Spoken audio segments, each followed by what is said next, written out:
happened? I said, really? He said, well, I see you out there upsetting my act. I said, what? He said, well, you're giving it a little hard time, right? I said, not that I know of. What did that mean? That meant that we weren't supposed to be doing as well as we were doing. And when I got involved in my gambling, even though I wasn't hiding it, the casino is a very public thing, but when I talked about that, that seemed to be something that people couldn't relate to as far as being a part of my life or shortcoming in my life. At 81, Gladys Knight has finally confirmed the shocking rumor that has haunted Motown for over 50 years. So are you all out of the drama? You're friends again, you and Diana Ross? We never were really friends. Are you friendly? You know? Yeah, I'm always gonna be cordial to anybody. You keep your drama. For decades, whispers circulated about what really happened between two of soul music's greatest voices. Now, the Empress of Soul is ready to reveal the truth about Diana Ross, Berry Gordy's favoritism, and the phone call that destroyed her dreams.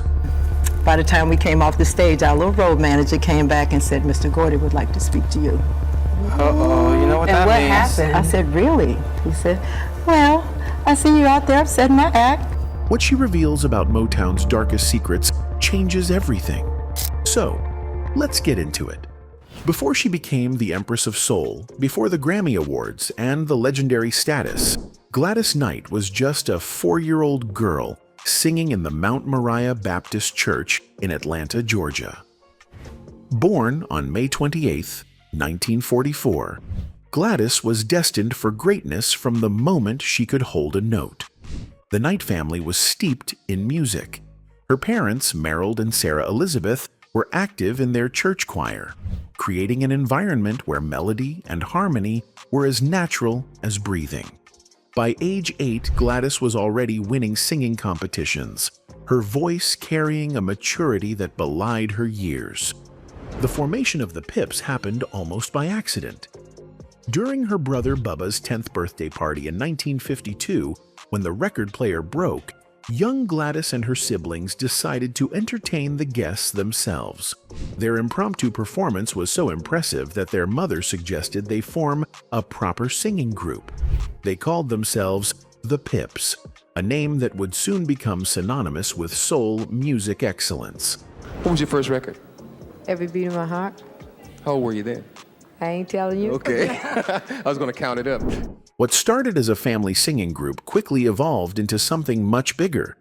As the Pips gained local attention in Atlanta, they began performing at churches, talent shows, and local venues. Their sound was unique, a blend of gospel fervor, R&B smoothness, and pop sensibility that would later define the Motown sound. By the early 1960s, the Pips had recorded several singles and were building a reputation throughout the South. But it was when they moved to Detroit and caught the attention of Motown Records that their lives would change forever, though not always in the ways they expected. The group's early success was undeniable. Their harmonies were tight, their stage presence electric, and Gladys's voice was simply otherworldly. She could belt out a gospel tune with the power of Mahalia Jackson, then turn around and croon a love ballad with the sensuality of Billie Holiday. It was this versatility that made her both an asset and, as she would later discover, a threat. When Berry Gordy's scouts approached the Pips about signing with Motown in 1966, it seemed like a dream come true. Motown was the hottest label in the country, home to the Supremes, the Temptations, the Four Tops, and Stevie Wonder. Being part of the Motown family meant instant credibility and access to the best songwriters, producers, and promotion in the business. But Gladys had reservations. Something about the corporate atmosphere and the way decisions were made at Motown didn't sit right with her. She could sense the politics beneath the surface, the favoritism that determined who got the best songs and the biggest promotional pushes. When the group voted on whether to sign with Motown, Gladys found herself outnumbered. Her brother Bubba and their cousins were eager to join the legendary label, and their enthusiasm overruled her caution. Looking back, Gladys would realize that her initial instincts were correct. Motown was indeed a dream factory, but like all factories, it had an assembly line mentality. Artists were products to be manufactured, marketed, and managed. And in Gordy's hierarchy, some products were more valuable than others. The early days at Motown were filled with promise. The Pips were given access to the company's legendary songwriting teams, worked with top producers, and recorded in the same studios where hits were being created daily. They released several singles that performed moderately well, but they weren't getting the kind of push that other Motown acts received. It didn't take long for Gladys to realize why. There was already a queen at Motown, and her name was Diana Ross.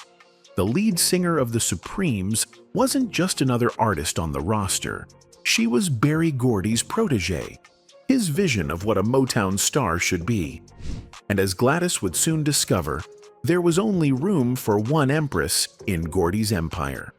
The writing was on the wall, but the real revelation would come during a tour that was supposed to launch Gladys Knight and the Pips to the next level of stardom.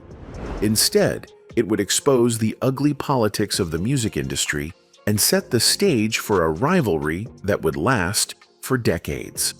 The phone call came in 1967, and it seemed like the break Gladys Knight and the Pips had been waiting for.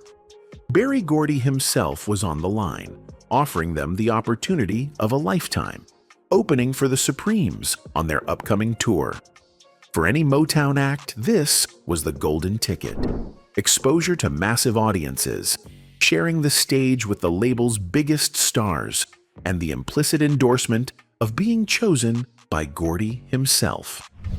Gladys was thrilled but cautious. She knew how important this opportunity was, not just for the Pips, but for her personally. Opening for the Supremes meant performing in front of thousands of fans every night, many of whom would be hearing Gladys Knight's voice for the first time. If they could win over those audiences, it could catapult their career to new heights.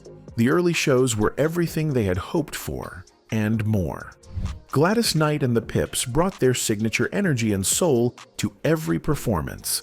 Their harmonies were tight, their choreography was polished, and Gladys's voice soared through venues across the country. Night after night, they were receiving standing ovations, with audiences clearly responding to their authentic sound and dynamic stage presence. What made their performances even more remarkable was how well they complemented the Supremes. While Diana Ross and her group represented the polished, sophisticated side of Motown, Gladys Knight and the Pips brought raw emotion and gospel-influenced power. The contrast was electric, and audiences were loving every minute of it. But success, as Gladys would learn, can sometimes be a curse in the competitive world of show business. The better the Pips performed, the more attention they drew away from the headliners. And in an industry where ego and insecurity often drive decision-making, that attention was about to become a problem. The first signs of trouble were subtle. There were changes to the show order, adjustments to sound levels, and small modifications to their performance time that seemed designed to limit their impact. At first, Gladys attributed these changes to normal tour logistics. Every tour has its adjustments and compromises, and as the opening act, the Pips were expected to be flexible. But then came the phone call that would change everything. It was Gordy again, but this time his tone was completely different. Instead of the enthusiasm and encouragement he had shown when booking them for the tour, there was tension in his voice. He got straight to the point. There had been complaints about their performances. By the time we came off the stage, our little road manager came back and said, "Mr. Gordy would like to speak to you." Uh-oh, you know what And that what means. happened? I said, "Really?" He said, "Well, I see you out there upsetting my act." Gladys was stunned. Everything they had worked for, everything they had dreamed about since forming the group as children, was being turned against them. Their talent, their professionalism, their ability to connect with audiences, the very qualities that should have been celebrated, were now being treated as problems to be solved. When Gordy delivered the final blow, that they would be sent home from the tour immediately, Gladys felt a mixture of heartbreak and anger. This wasn't about logistics or creative differences. This was about power, control, and the politics of who gets to succeed in the music industry. The most painful part was the realization that their dismissal wasn't just Berry Gordy's decision. The suggestion that Diana Ross herself had played a role in their removal added a personal dimension to what was already a professional catastrophe. For Gladys, it raised questions not just about fairness and opportunity, but about the character of someone she had respected as a fellow artist. Years later, when Gladys found the courage to speak publicly about what had happened on that tour, she would reveal details that painted a picture of an industry where talent was secondary to politics, where artistic collaboration could be undermined by personal insecurity, and where even the most successful labels could make decisions based on favoritism rather than merit. The Supremes tour was supposed to be Gladys Knight and the Pips' launching pad to superstardom. Instead, it became a lesson in the harsh realities of the music business and the beginning of a feud that would simmer for decades. The aftermath of being sent home from the Supremes tour left Gladys Knight with more questions than answers. What exactly had happened behind the scenes? Why had Berry Gordy made such a drastic decision so quickly? And most importantly, what role had Diana Ross played in their dismissal? For years, Gladys kept these questions to herself. The music industry was a small world, and openly criticizing Motown's biggest star could have career-ending consequences. But as the decades passed and both women's legacies became secure, Gladys began to feel more comfortable sharing the truth about what she had experienced. The picture that emerged was of an industry superstar who was deeply insecure about her position and willing to use her influence to eliminate potential threats. According to Gladys, Diana Ross had never been particularly warm toward her, but during the tour, the coldness had turned into something more aggressive. Angry? What went through your I mind? do not deal in drama. Well, that sounds like it was validation to how good you all are. I do not deal in drama. So if that's the way you want it, that's the way you can have it. So are you all out of the drama? You friends again? You and Diana Ross? We never were really friends. Are you friendly? Yeah, I'm always going to be cordial to anybody. You keep your drama. The evidence was subtle but unmistakable. Diana would make comments about other artists' performances that seemed designed to undermine their confidence. She would suggest changes to the show that would minimize other acts' impact. And when those subtle methods didn't work, she apparently wasn't above going directly to Berry Gordy with her concerns. What made the situation even more frustrating for Gladys was the way the complaint was framed. Instead of acknowledging that the Pips were simply giving good performances, the narrative became that they were somehow being unprofessional or inappropriate. It was a classic example of blaming the victim, punishing artists for being too talented rather than addressing the real issue of insecurity and competition. For Gladys, the experience was both heartbreaking and educational. She learned that in the music business, being good wasn't enough. You also had to navigate the egos, insecurities, and power dynamics that could make or break careers. It was a lesson that would serve her well in the years to come, as she built a successful career outside of Motown's protective but controlling embrace. The Diana Ross situation also highlighted the broader challenges facing female artists in the industry. Instead of supporting each other and celebrating each other's success, they were often pitted against each other in competition for limited opportunities and resources. It was a divide-and-conquer strategy that benefited executives while harming the artists themselves. Looking back, Gladys would come to see the Supremes tour incident as a turning point. It was the moment she realized that her future lay not in playing politics or trying to fit into someone else's vision, but in taking control of her own destiny and building something that couldn't be taken away by a single phone call. The dismissal from the Supremes tour was a devastating blow, but it also provided Gladys Knight and the Pips with unexpected clarity about their situation at Motown. If they were too good for the label's comfort, if their talent was seen as a threat rather than an asset, then perhaps it was time to look elsewhere for opportunities. The decision to leave Motown wasn't made lightly. The label had prestige, resources, and connections that were difficult to find elsewhere. Gordy had built an empire that could turn talented artists into international superstars, and walking away from that infrastructure seemed like career suicide to many observers. But Gladys had learned an important lesson from her experience with Diana Ross and the tour debacle. Sometimes the golden cage is still a cage. Motown's success came with strings attached, and those strings could be pulled tight whenever an artist's individual success threatened the carefully maintained hierarchy of the label. The negotiations to leave Motown were complicated and sometimes contentious. The label had invested in the Pips' development and wasn't eager to see them take their talents elsewhere. But Gladys was determined to find a situation where artistic merit would be rewarded rather than punished, where success would be celebrated rather than seen as a problem to be managed. When Buddha Records offered them a deal, it represented more than just a new contract. It was a chance to prove that their talent could flourish without the political constraints that had limited them at Motown. The label was smaller and less prestigious, but it offered something more valuable: creative freedom and the promise that their success would be their own. The results were immediate and spectacular. In 1973, Gladys Knight and the Pips released Midnight Train to Georgia, a song that would become their signature and one of the greatest soul classics of all time.